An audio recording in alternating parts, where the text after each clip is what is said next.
Story 1. The Carnival of Death Urban Legend, The Funhouse Corpse. It was December 1976, and the cast and crew of The $6 Million Man were filming an episode called Carnival of Spies at an old seaside amusement park in Long Beach, California. The Pike, once lively and bustling, had become a shadow of its former self. Rust clung to the iron skeletons of roller coasters. The salt air had long since eaten away the park's color and life. In the haunted funhouse, a maze of flickering bulbs, strobe lights, and papier-mâché horrors, one of the set decorators reached up to adjust a prop. A dusty figure hanging from a noose, swinging gently in a mechanical breeze. It looked grotesque, caked in wax, arms frozen mid-spasm. As the workers shifted the mannequin, its arms snapped off at the elbow. What fell to the ground wasn't foam or plastic. It was dry bone and sinew. Beneath the paint and wax were desiccated tissues, mummified skin. The horror prop was real. Police were called. The mannequin was removed from the funhouse and examined under bright forensic lights. The discovery sent shockwaves across the country. The body was identified as Elmer McCurdy, a small-time train robber from the early 1900s who had been shot and killed in 1911 during a botched heist in Oklahoma. After his death, the local undertaker, unable to collect burial fees, decided to embalm him with a powerful preservative and stand the corpse in a corner of the funeral home. He dressed him in a suit, placed a rifle in his hands,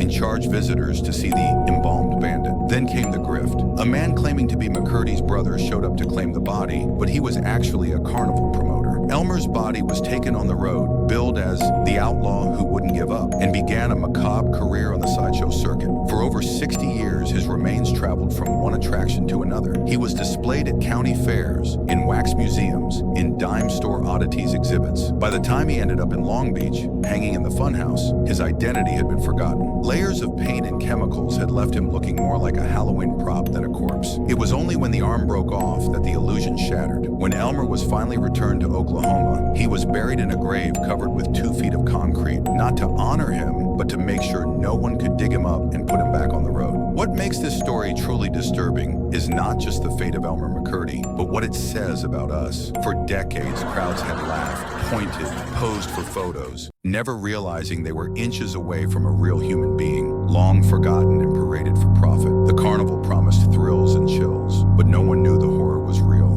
Story 2. The Man in the Cloak, Urban Legend of Loyon. In the peaceful countryside of Mals, Switzerland, there's a dense, fog-laced forest at the edge of town. Villagers had always respected it, hiked its trails, picked wild berries in the spring. But starting in the early 2000s, stories began circulating about something or someone roaming the woods. He was tall, always dressed in a military-style cloak, long and tattered, brushing the forest floor. His head was covered by a vintage gas mask, thick rubber, wide eye lenses, and a long breathing nozzle that jutted from his face like a snout. Locals called him Loyon. He never spoke, never chased anyone, but he always appeared silently, walking the paths, stopping at clearings, watching. People said the air felt heavier around him. Birds stopped chirping, dogs barked frantically. Some swore he'd appear and vanish in the blink of an eye, as if he knew the forest better than anyone alive. Children were the first to notice him. Hikers began carrying pepper spray. Some refused to enter the forest at all. The police investigated, but Loyon broke no laws. He never trespassed, never attacked anyone. Still, fear gripped the town. He wasn't just a man, he was a presence. In 2013, the mystery exploded. A local hiker captured the first ever photograph of Loyon. The image showed a massive cloaked figure in the woods wearing the infamous gas mask. When the photo hit the newspapers, it drew national attention. Some people mocked it, others panicked. Reporters flooded the village. Urban explorers entered the forest, hoping to catch a glimpse. And just like that, he was gone. Not long after the photo went viral, a bundle was found deep in the woods. A cloak,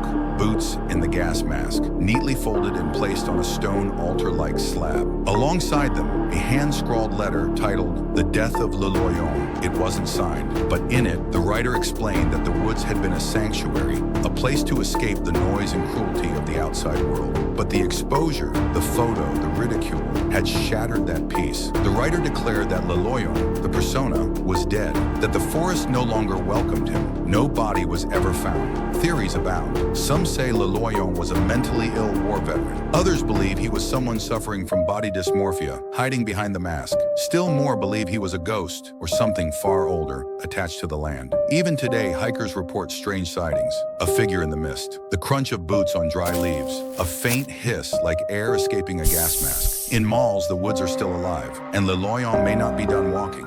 Story 3. Beneath Willowbrook Urban Legend, Cropsey. For decades, the Staten Island's children shared the same nightmare. A man named Cropsey, disfigured, hook-handed, escaped from an asylum, lurked in the shadows. He stole children, dragged them into the forest, and was never seen again. Most dismissed it as a spooky campfire tale, just a story to scare kids into coming home before dark. But in the 1980s, the legend came alive. Children began to disappear. The first was Alice Pereira, 5 years old, last seen near her apartment complex in 1972. Then Holly Ann Hughes, 7, vanished while walking to the store in 1981. Tia Heese Jackson, Henry Gaforio, Jennifer Schweiger, all gone without a trace. The victims were often young, vulnerable, and lived near the ruins of Willowbrook State School, an abandoned mental institution. Willowbrook itself had a horrifying history. In the 1970s, a young reporter named Geraldo Rivera exposed the abuse and neglect inside. Children living in filth, starving, screaming, ignored. The school was shut down, but it left behind miles of decaying hallways, rusted doors, and underground tunnels, perfect for hiding or for monsters. In 1987, the case broke wide open. 12-year-old Jennifer Schweiger, who had Down syndrome,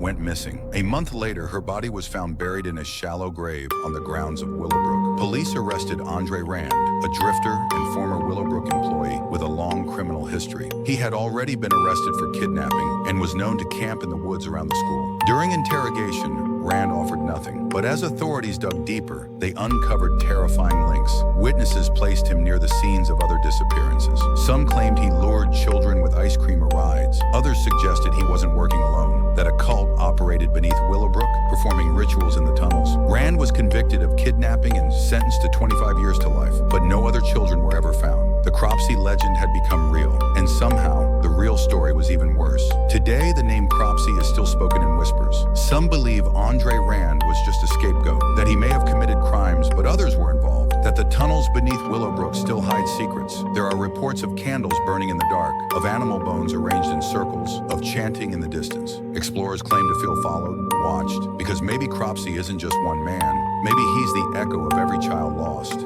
every evil deed buried beneath Staten Island, a monster shaped by neglect, silence, and the darkness beneath our feet.